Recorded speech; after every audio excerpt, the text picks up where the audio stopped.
Today we're at Google Atmosphere India 2016. This is Google's flagship global enterprise event, and this is the first time ever that it's being held in India and it's being held in Mumbai. Since most of the talk over here was about data privacy and data security, we thought we'd start by catching up with the man who looks after all of these things for Google, James Snow. When it comes to Google's cloud computing platform, there are other rivals in that space when it comes to Microsoft and Amazon Web Services as well. What really sets Google's cloud platform apart? Certainly. So that's a very good question. And I think the best way to answer it is to actually talk about the different types of cloud computing services and what Google can offer. So Google is actually the first mover when we talk about software as a service. So this is the Google Apps for work, for education, for government offerings. So think Gmail for your business or for your school. Now we've been offering these since almost 2007. So we were the first mover here focusing on messaging, on collaboration, and when we started moving into I'd say the platform as a service space, so we actually thought that consumers would want to use services like Googlers use services. And this is when we launched Google App Engine.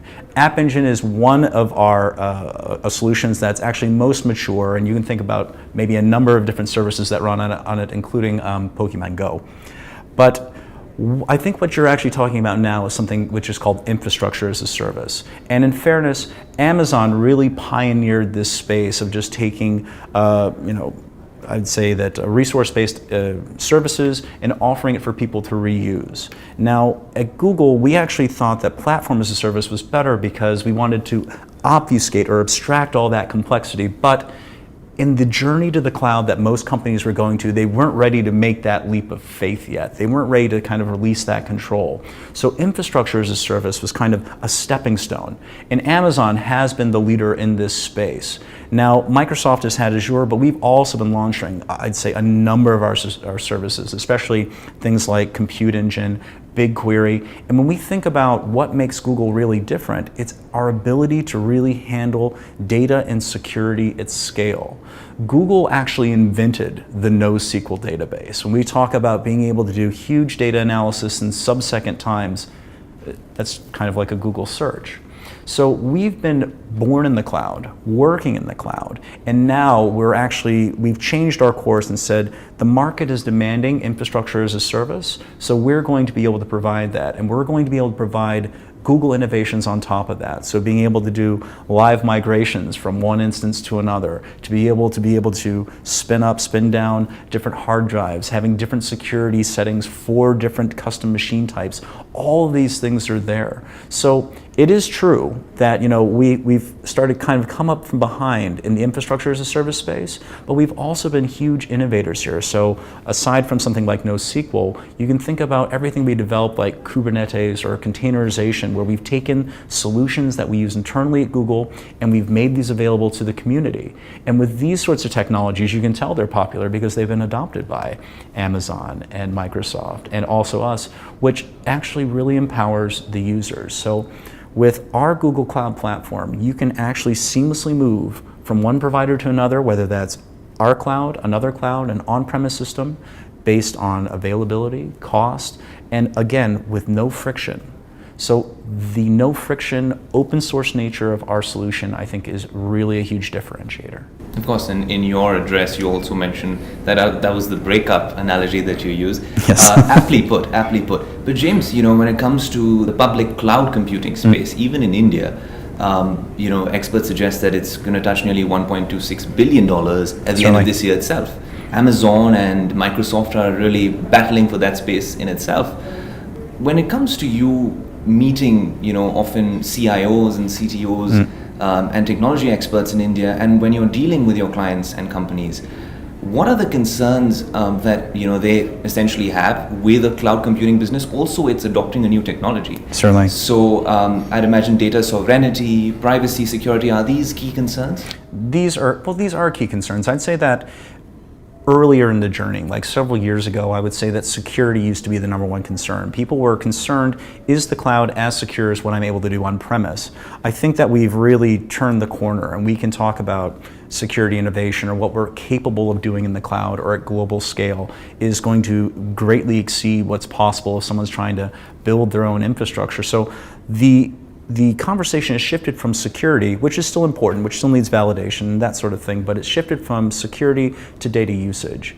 And here, again, this is very, very important, and it's about having clarity as to what can a cloud provider do with the data that's been entrusted to it. And at Google, we actually have a very, very simple philosophy. So we think of everything as in terms of what we call a data controller and a data processor. So you're the data controller, you're starting your brand new mobile app today and you want to use some of our infrastructure to deliver your services.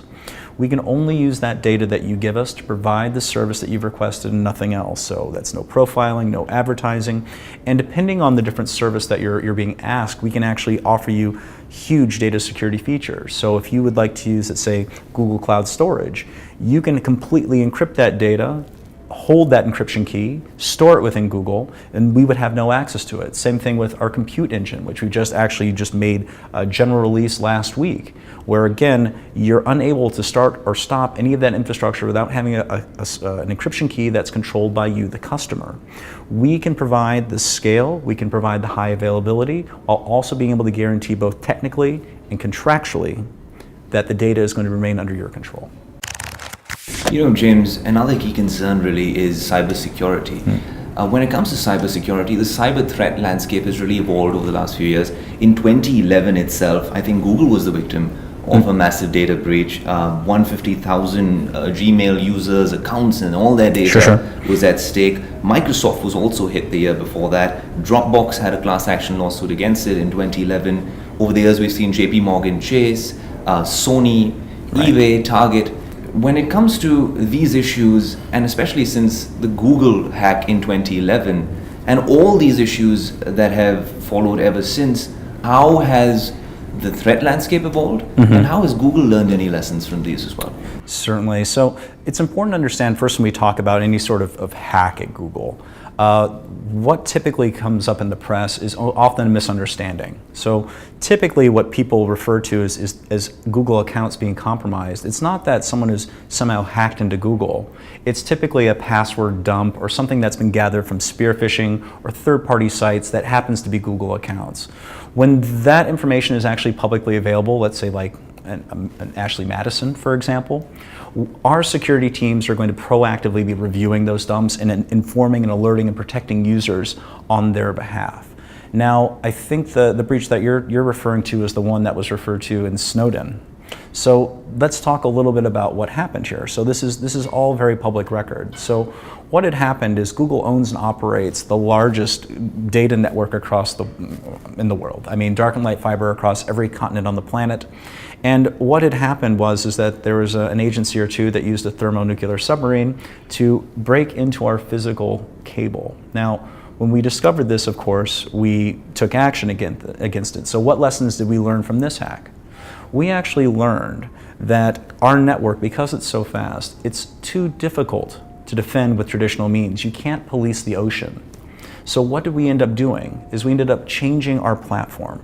We started manufacturing all of our own networking equipment, all of our own communications protocols. We started using extremely strong encryption at rest, at transit, and as data travels even between our data centers to counteract this threat.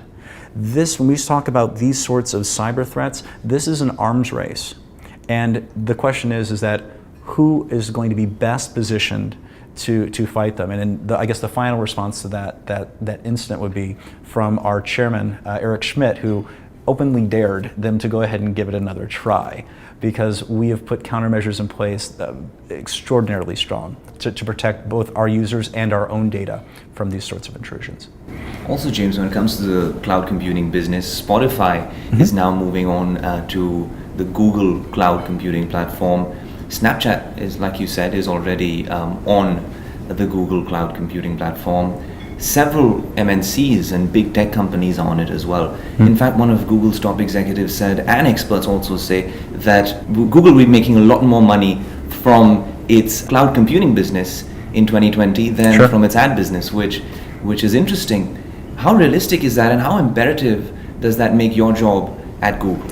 Oh, that's a very good question. So Just for context, it's important to understand what's happened at a business perspective from Google here recently.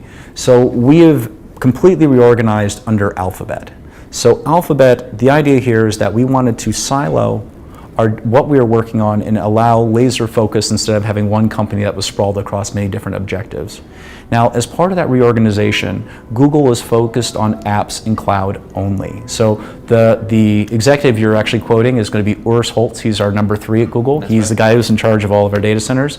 Urs helped recruit our latest executive, Diane Greene, who's the founder of VMware.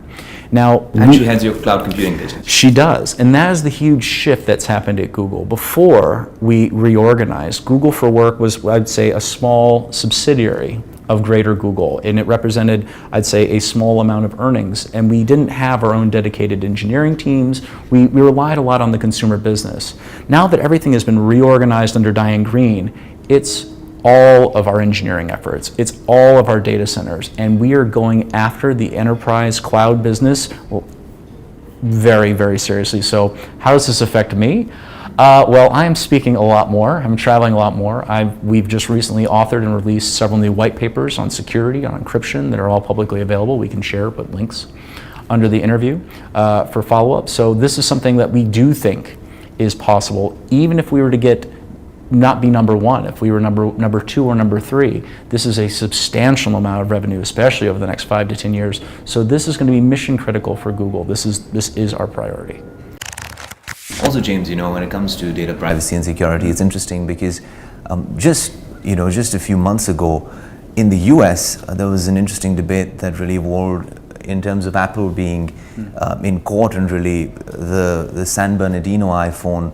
Just as a data privacy and security expert yourself, I mean, that was precedent setting in a lot of ways for a lot of companies, tech companies, such as Google as well, because these situations will crop up around the world. So James, what is your take in terms of the data privacy versus security debate, really? Certainly. So it's important to understand that in that scenario, what the government was asking for was kind of a backdoor to the encryption that was on the physical device.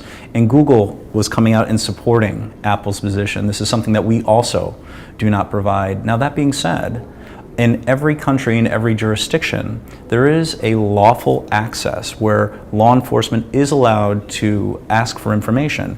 Both in India and the US and the UK and Europe, there are always legal means in which to do so. And in that San Bernardino case, for example, there was a valid warrant and they were able to access some information. Now, what they didn't want to do was give the government the keys to the kingdom. And this is something that Google also supports. So we support strong encryption. We do support lawful access. But when we talk about things like data privacy, especially in our enterprise cloud business, we operate as, like I said, we always operate as a data processor with the company being the data controller.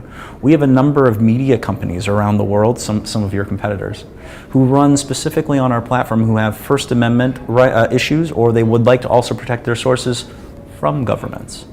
We can run them on our platform and provide this type of assurance that we follow due process, that we go through and we disclose whenever we get these sorts of requests, and that this is all very well spelled out. And the nice thing about this is, I know there's a lot of confusion on this topic, but everyone has to play by the same set of rules.